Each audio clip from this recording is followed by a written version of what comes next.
Hello friend, આજે આપણે બનાવશું મસાલા છાશ। તેની માટે જોશે આપણે ઘરમાં જમાવેલું દહીં, ફુદીનો, જીરું અને આખા મરી,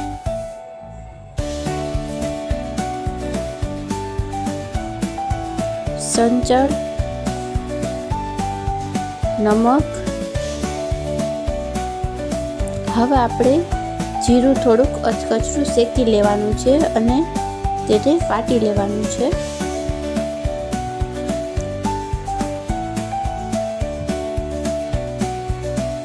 જીરું વટાય એટલે આપણે એમાં થોડાક મરીના દાણા નાખી દઈશું અને એને પણ આપણે અધકચરા વાટી લેવાના છે।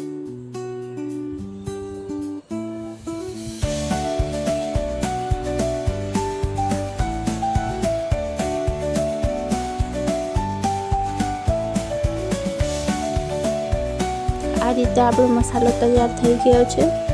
હવે આપણે મસાલો કાઢી અને એમાં થોડા ફ્રેશ ફુદીનાના પાન લઈ અને એને પણ આપણે વાટી લેવાના છે અધકચરા આ રીતે।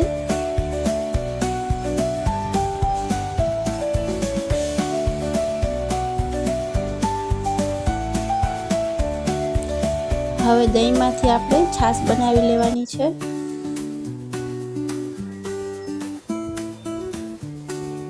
તૈયાર થયેલી છાશમાં આપણે જે ફુદીનો વાટ્યો તો અને જે મસાલો કર્યો તો જીરું અને મરીનો એ બધું નાખી દેવાનું છે।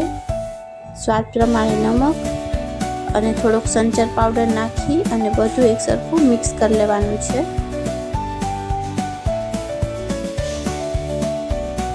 તૈયાર છે આપણી મસાલા છાશ। ગ્લાસમાં આપણે બરફ નાખવાનું છે જેથી થોડીક ઠંડી રહે અને તૈયાર કરેલી છાશ નાખી દેવાની છે ગ્લાસમાં।